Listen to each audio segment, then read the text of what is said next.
It'll take a minute. There we go.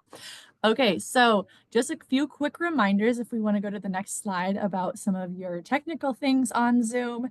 If you hover your mouse over your Zoom screen and you look in the lower left-hand corner, there's a microphone and a video. For right now, when we're learning, I ask that all participants make sure there's a red X through the audio and a red X through the video. You will be able to turn those on when we go in the breakout room so you can have free-flowing conversations with our presenters.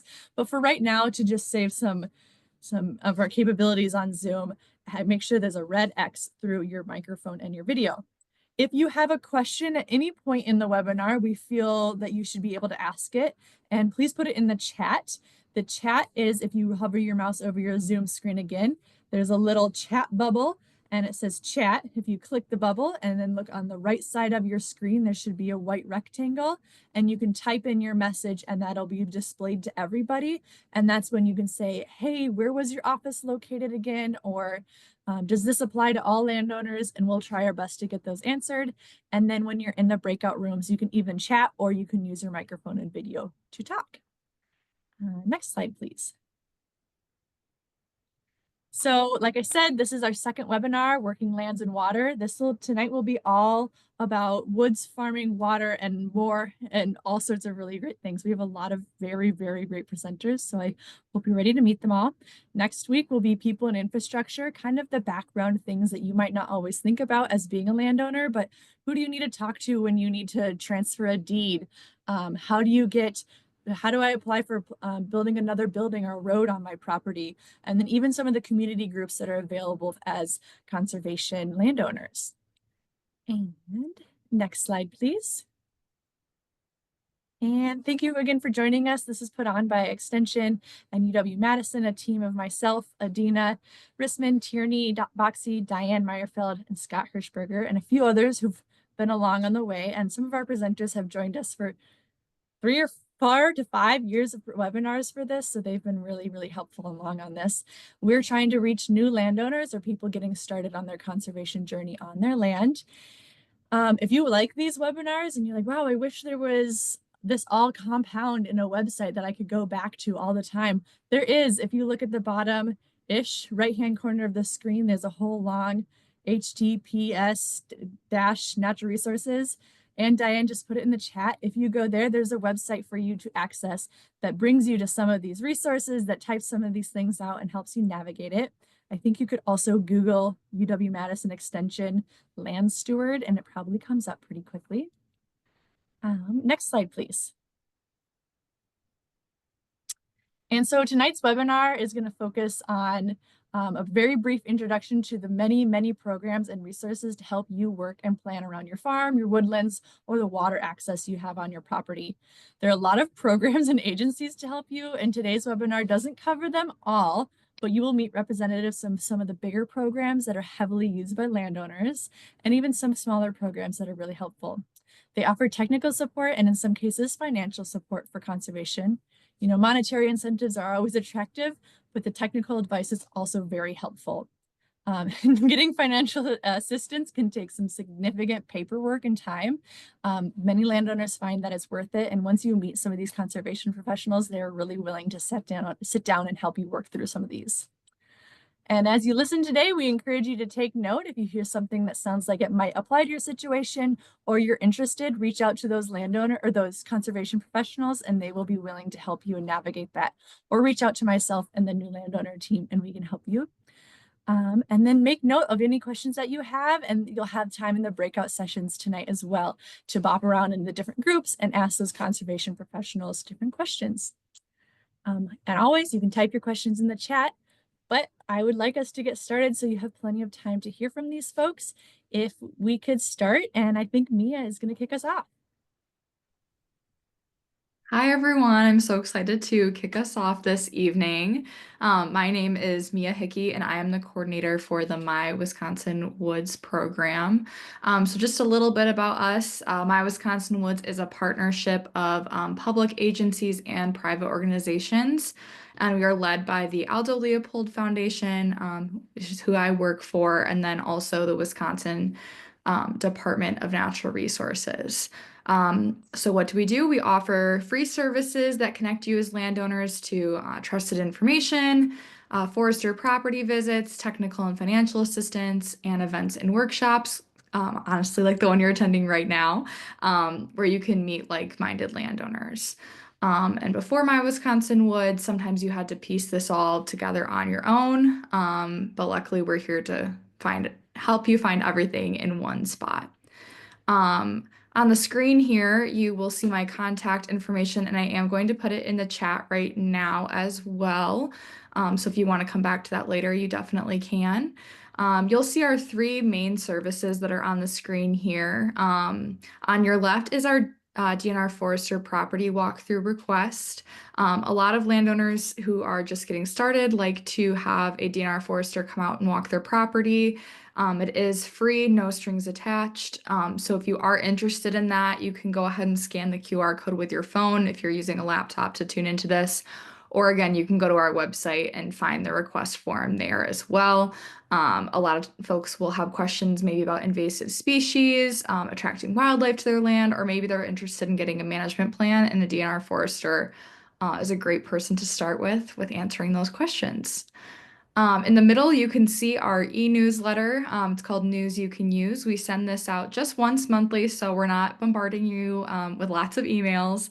But we have different sections in there about invasive species or other like woodland threats that are really pertinent to the month or have popped up.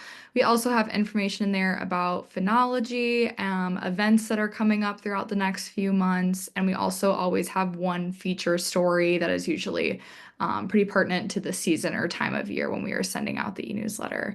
So overall, just a great place to find out about all things forestry in the state of Wisconsin, and other things landowners are doing as well on their property. And finally, our Facebook page, we'd love to have you on there. This is a place where we, of course, share educational information, but we also like to keep it fun by sharing Snapshot Wisconsin, trail camera photos, and all sorts of other fun things. And we'd love to have you in our community there as landowners. So again, you can see my contact information on the screen. If you have any questions at all, one of the things I do is help direct you to other resources. But you're also going to hear from a bunch of other amazing people tonight that can help you too. So thanks for having me, and I'll turn it back over to you, Olivia. Thanks, Mia. And next we have one of my colleagues, Bill from UW-Madison Extension Forestry. Thanks, Olivia. My name is Bill Klasse. I'm an extension forester with UW-Madison, and as Olivia said, she's a colleague of mine, and you're going to hear from some more of my colleagues this evening because we offer a wide array of programming in UW-Madison Extension Forestry for woodland owners like yourselves on a wide array of issues that you may be dealing with or want to learn about. And our primary audience is those folks that are just getting started with their woodland or don't know much about how to manage trees or how to keep them healthy or who to work with or who to contact when they want to try to make some changes in their forest to help achieve their goals. And so we try to connect them with the information they might be looking for or with the resources that can help them accomplish the things they want to do.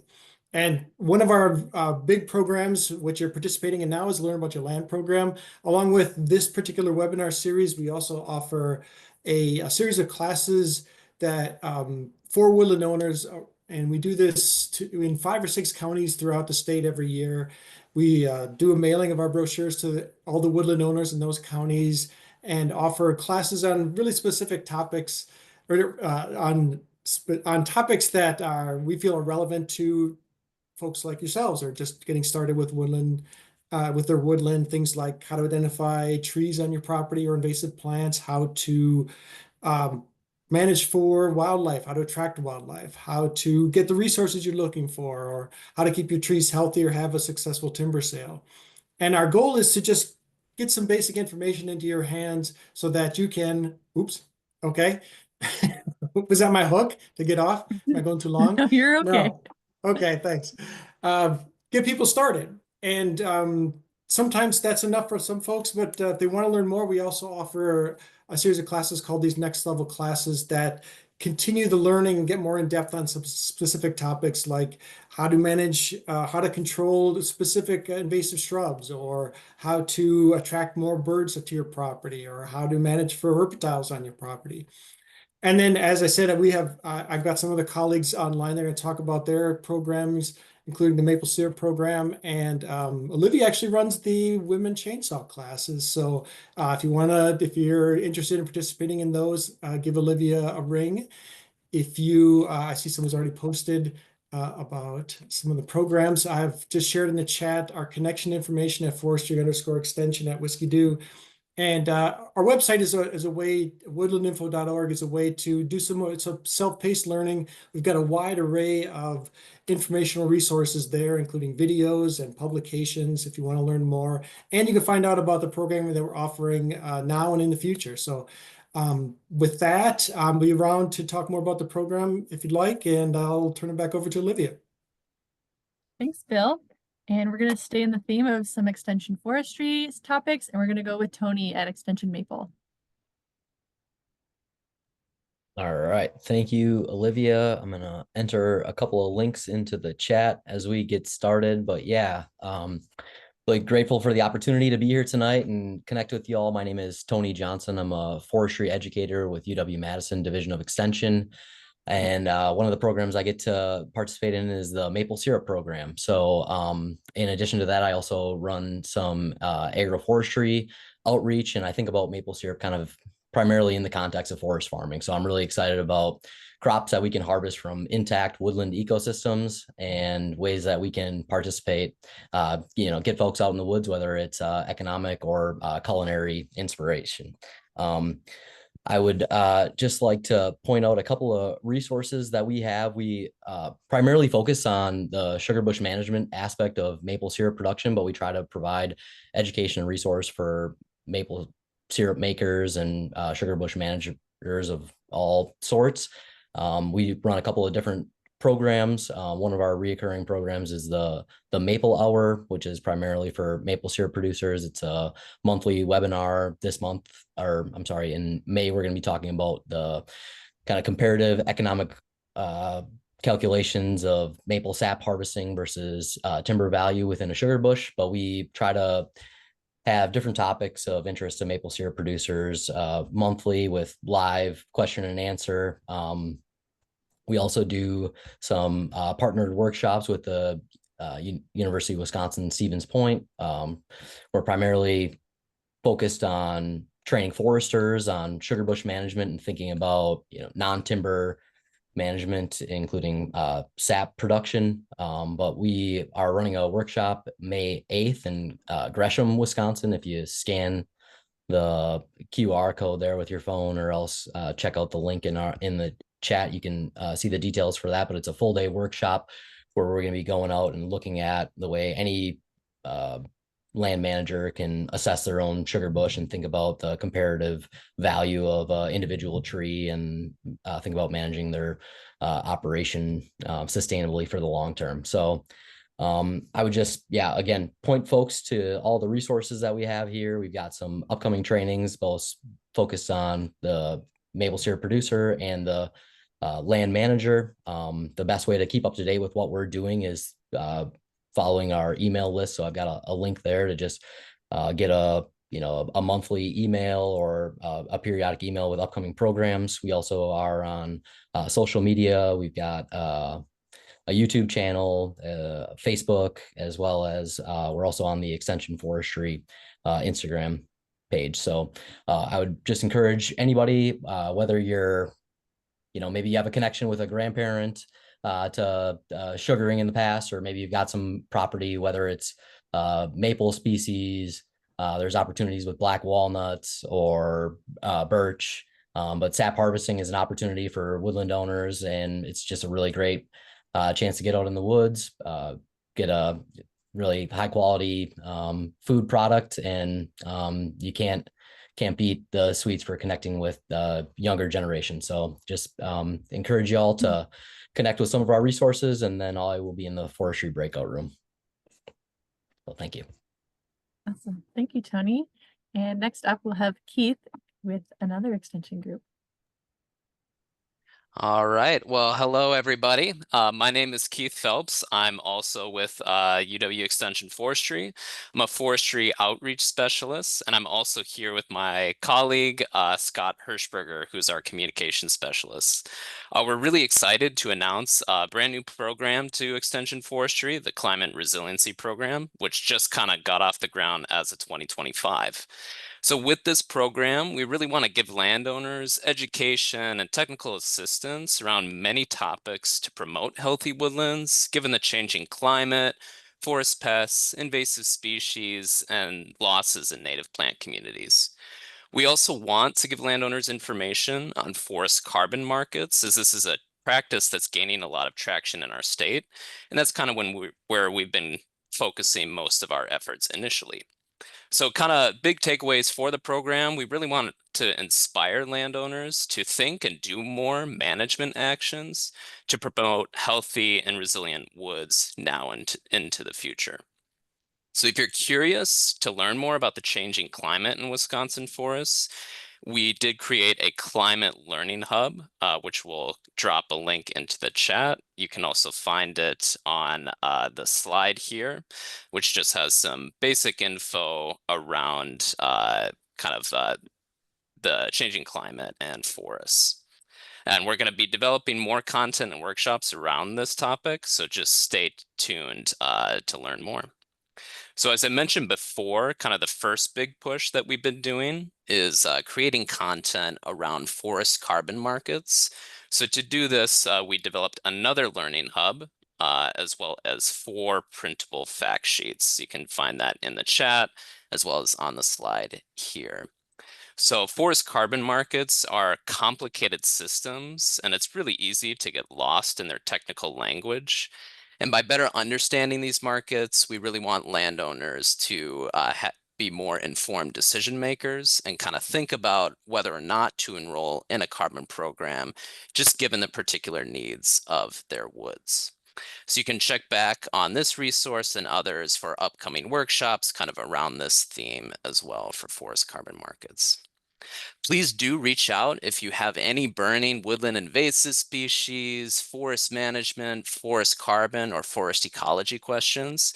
As this is a brand new program, we're really excited to hear about landowners and try to help you out with some of the issues that you may be facing. You can see my contact info in the chat as well as Scott's. And if you do check out these Learning Hub websites, there's another opportunity for you to see our email.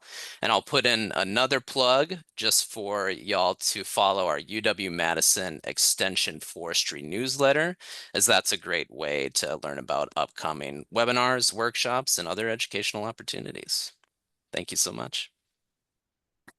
Thank you, Keith and Scott. And next we're going to hear from the Wisconsin Tree Farm Committee with Shirley. And she's calling in. So Shirley, make sure you speak up loud and clear.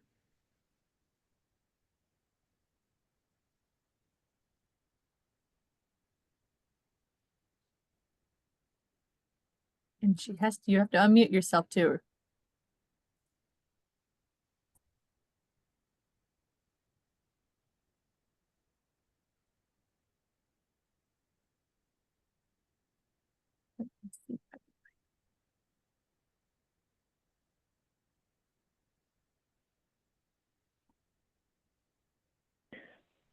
So sorry about that. My name is Shirley Bargander, and I'm the administrator for the Wisconsin Tree Farm Committee, and we're a nonprofit.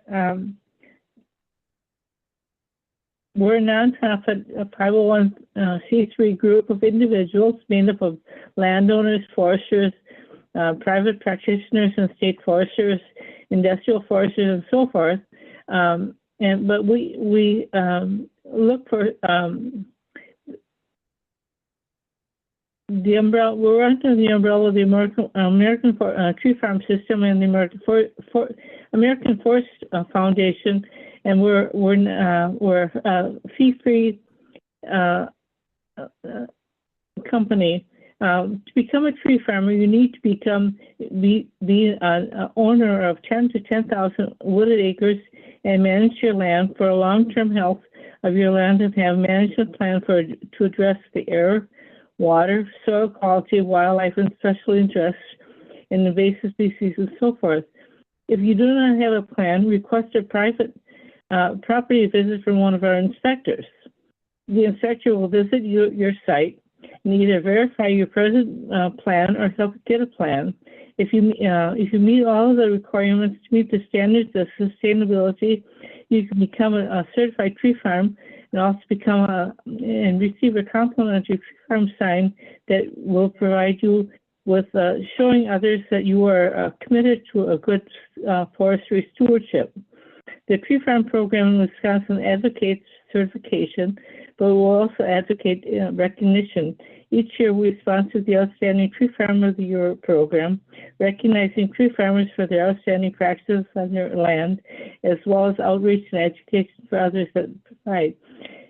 This year in August, we're going to have a field day in Marinette County, and we invite other people to come and visit us and see what the landowner, our outstanding tree farmer, is doing on his land to show how he is enriching the country for sustainable forestry management practices. We have a national community of tree farmers who want to leave the land better for the next generation. The Wisconsin Tree Farm Committee has a website, wisconsintreefarmcommittee.org, and you can visit that and see what other things that we are doing on our land. We encourage everybody to join us in the tree farm system.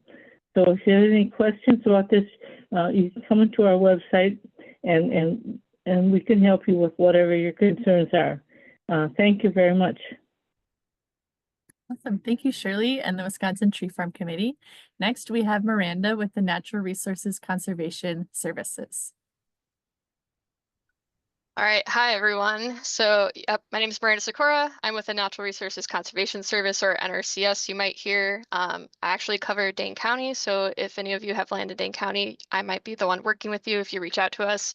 But basically, NRCS, we assist farmers and forest landowners with voluntary conservation on all their lands. So whether it's their crop fields they have concerns about, their woodlands, pastures they're grazing, farmsteads where they're keeping livestock, or natural areas like prairies or wetlands, we can help provide guidance and resources for how to improve those lands. And so one thing we do is provide technical assistance for free. So we come out to your farm, meet with you, learn about your conservation goals, and we can provide some how-to you might address a certain aspect of your farm. So giving you kind of the technical information you might need to implement something successfully. We also have engineers on staff. If there's anything that needs some kind of infrastructure to fix a particular concern. So one might be keeping clean water clean and preventing it from becoming dirty and like running through an animal lot. You might have an engineer come out for gutters, or maybe there's a gully in the field that they can survey and come up with a grass waterway design. We have staff that would do that for free. And then to help actually implement this conservation, we have financial assistance programs that you can receive dollars to actually do the conservation practices. And so our bread and butter program is an Environmental Quality Incentives Program, or EQIP, which we give flat rate payments for different conservation practices that landowners might be interested in. So for example, if a farmer was worried about soil health in their fields and they were wanting to provide more winter cover, reduce soil erosion, they might consider cover crops. The last EQIP cycle, we were paying $64 an acre for cover crops. And so that helps offset some of the costs of trying a new practice where, you know, it's a little bit risky trying something new. So this helps offset some of that. And so if you're looking to learn more, the best thing to do is to get in touch with your local USDA service center. The website to find contact info is nrcs.usda.gov. If you scroll down a little bit that webpage, you'll see a section that say find your local service center, and you put in your state and your county, and that'll pull up the contact information for NRCS, but also other agencies like the Farm Service Agency and Rural Development. Awesome. Thank you, Miranda. And we're going to go to the UW Extension Agriculture Institute with Jason next. Hello, everybody. I'm Jason Cavadini. I am a grazing outreach specialist with UW Extension. I'm actually presenting from my office at my home tonight. And one way that my neighbor enjoys managing his land is by turkey hunting. And he decided to get his shotgun ready right as we started this meeting. So it's, you hear anything in the background, that's what it is. But so as I mentioned, I'm the grazing outreach specialist. So you might be asking, well, how does grazing, this is a little bit of a pivot now from some of the things that we had just been talking about, but it actually fits really well. And that's why myself and some other people, some other presenters tonight are so enthusiastic about grazing because it checks so many of the boxes for conservation and actually complements a lot of these things very well. So in my position with UW Extension, my main goal is to provide resources for farmers and technical service providers for getting grazing on the land and having it be successful, well-managed grazing. So the link on the top of this slide here is where you can find some of those resources. We're actually just about ready to launch a new website that's going to be different than what you see currently, and it's going to be a library of grazing resources for farmers and technical service providers. We also do research. We're trying to always get new data to help support well-managed grazing in the grazing community and to just update a lot of those resources that have been leaned on so heavily for 30 plus years. So we're kind of working on all those things. But really, the Extension Grazing Program is a partnership between some other organizations. So you just heard from Miranda. She's been part of a lot of our efforts with NRCS. You'll hear from Patty with Grassworks, and we just work really closely with them. One of the things that we've done together with NRCS is the Grassland Academy, which is training technical service providers and grazing planners. Unfortunately, that's temporarily on hold with some funding hurdles. But we do also have the Grassworks Schools of Grazing. That may be something that Patty will talk more about, but that's something that we can get you more information about. It's geared very much toward farmers, and it's a hands-on training for learning how to get well-managed grazing on your land. So I'd be happy to talk more in a little bit. Thank you. Thanks, Jason. And he kind of turned it over to Patty with Grassworks. Thanks, everybody. Thanks so much. What a perfect seg to what I'm going to talk about. And I'm so excited. Thank you. I'm the executive director of Grassworks. And Grassworks' strength is in our approach. We are a grassroots organization led by farmers. So our board, our farmers, our staff has a lot of years of experience farming behind us. And this means that our board and our grazing community can bring back information about what they need on their farms and what is going to be best for their communities. So we provide leadership and education about managed grazing. We do this through community-based and peer-to-peer learning activities like pasture walks, grazing schools that Jason just mentioned, our annual conference, and many other educational events. So we link folks together in a region-wide network and work in synergy with our partners to do this, like with UW Extension and NRCS and a lot of other partners that we're very successful with. Our programming really takes a broad, inclusive, network building, and collaborative approach. We want to reach more people to expose them to the advantages of managed grazing and get them really excited about the possibilities of grass-based agriculture.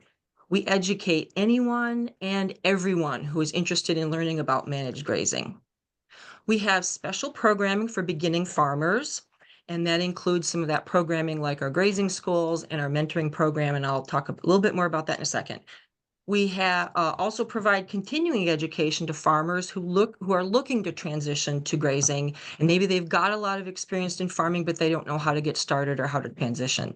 We also work with experienced grazers and keep them on the cutting edge learning so that they can keep their farms strong and really vital.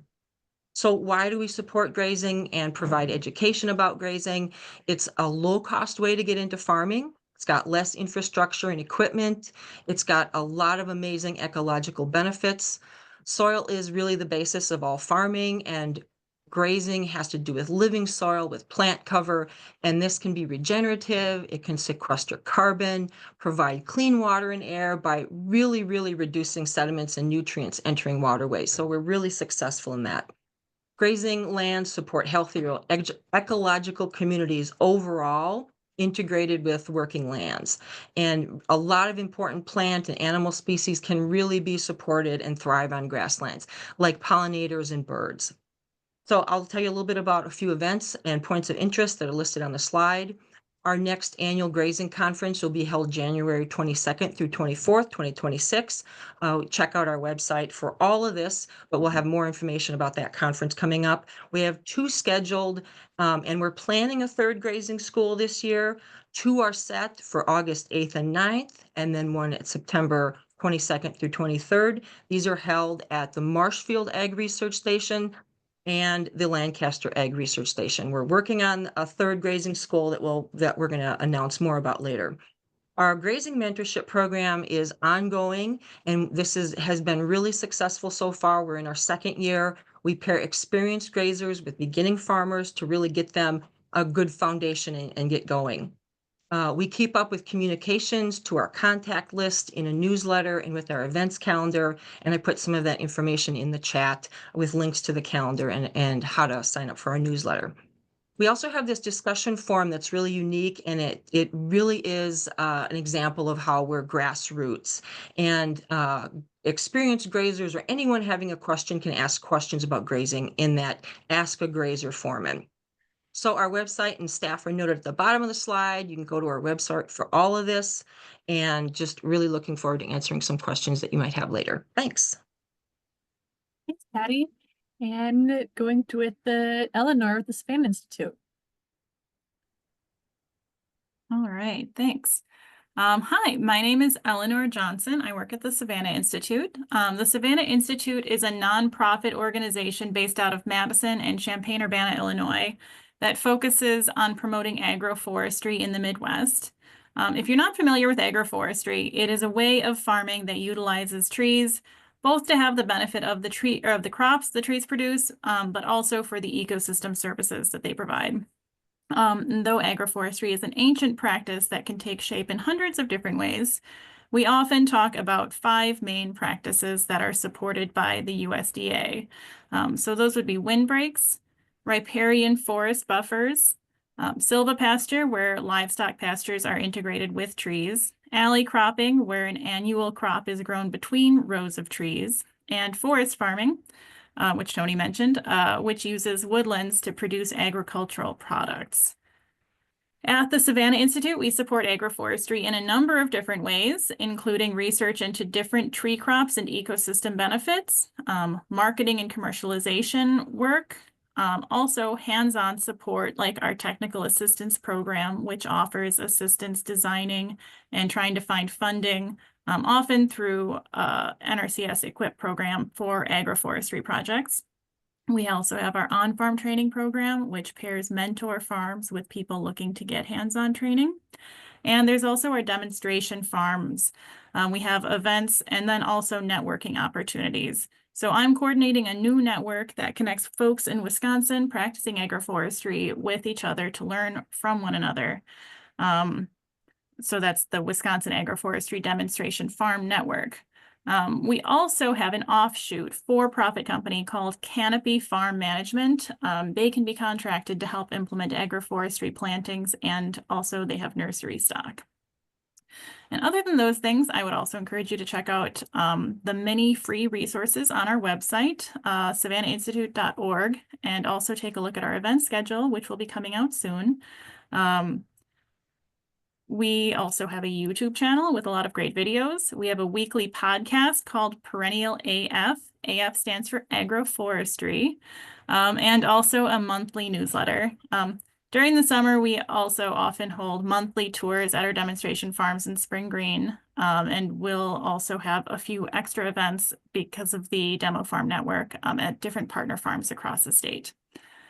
So feel free to join me in the farming breakout room if you have any questions about agroforestry and or how to implement it on your land. You can also email me, eleanor@savannahинstitute.org, and I'll put that in the chat also. Thank you. Thanks, Eleanor. Jake from DNR Forestry, you're up next. All right, good evening, everybody. Jake Elder here, representing DNR Division of Forestry, specifically the Managed Forest Law Program.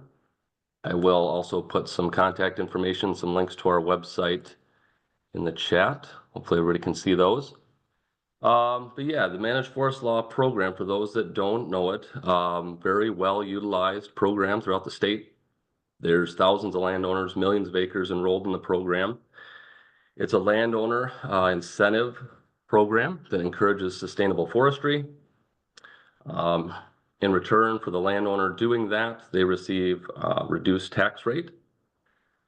The DNR has 35 tax law forestry specialists, which are field foresters scattered around the state. So no matter where your property is in the state, you have easy access to a professional forester from the DNR to help you if you're in the managed forest law or if you're interested in getting into the program.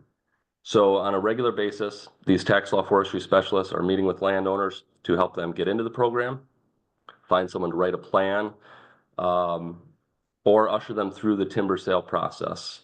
The managed forest law program requires landowners to get a plan written, follow that plan through on a 25 or 50-year contract. And during that, there's oftentimes mandatory practices, which regularly include timber harvesting. So the benefits of the program are wildlife habitat, forest products industry assistance, bringing those products to market. So no matter where you're at, you can find assistance, and those links will help you get there. And if you come to the breakout room, I can answer any questions you may have on the program as well. Thank you, Jake. And staying with the Department of Natural Resources, but shifting into the world of water, we have Emily. Hello, my name is Emily Hack. I'm one of the wetland identification specialists here with Wisconsin DNR. I cover the Northeast region of the state, and there's 3 of us. But today I just wanted to briefly give a plug for our Wetland ID program. If you've ever wondered whether or not you have wetlands present on your property, and you're looking to kind of figure out where they're located exactly, one of the highlight both the wetland identification program and then as well as wetland delineations and kind of the difference between the two. And so the Wetland ID program is a really great option for landowners that are looking to figure out exactly where their wetlands are on their property. Maybe they have mapped Wisconsin wetland inventory wetlands on their property, or they have hydric soils mapped. And they're looking to maybe build like a shop or a garage, or perhaps you're looking to buy property that has mapped wetlands out there. The ID program is a great fit if you're looking to just figure out wetland presence absence and or avoidance projects. So maybe you're building that shop, but you have a wetland on the property, and maybe your local jurisdiction is asking for some sort of study to be done and figuring out exactly where those wetlands are. Then the Wetland ID program could be a great fit if no impacts to those wetlands are to occur. And it's also a really good option for folks if you have a property that is 5 acres or less, or you have an assessment area that is 5 acres or less. The fee for the program is $300 per acre, up to 5 acres. If you're larger than that, I would highly recommend working with an environmental consultant to do a formal wetland delineation. And so wetland delineations are really good for development projects that may result in those impacts to wetlands on site, where you may or may not need general permits or individual permits from the state. Those are really good options as a wetland delineation for projects that need survey grade level delineations done. And the Wetland ID program is more of a very similar. It just doesn't have that survey grade level GPS equipment to do the identification. So both are really good options for landowners. Just really figuring out what's the best fit for your project. I'll be in the breakout room for, I think, the water breakout room. Happy to chat about this a little bit more. And I'll put my contact information in the chat for you guys. Thanks for having me. Thank you, Emily. Very important stuff. And swinging over to Eric Olson with UW Extension Lakes and Waters. Hey, everybody. Thanks a lot. Extension Lakes is an office based out of UW Stevens Point, but we have a statewide reach. We're trying to connect with lake people all around Wisconsin. And that includes lake associations and lake districts, as well as individual property owners with shoreland that they're trying to take care of. Our interest in this really stems from the fact that the lakes in Wisconsin belong to everybody. They are a common resource, and the Wisconsin DNR and the state of Wisconsin are charged with taking care of those lakes. So even though you may own an entire lake within your land, that lake itself actually belongs to everybody. So we'd love to provide you with resources to learn more about those lakes and to learn about ways to take care of them. A couple of links that you can see here on the slide. We have a program called Healthy Lakes Wisconsin, and that's a Healthy Lakes and Rivers, and that's a way for you to take a Score My Shore tool to self-assess how well you're doing with respect to protecting water quality and lake health. As well as providing some detailed instructions and information about some best management practices for taking care of lakes. And there's state money available to cost share some of those practices.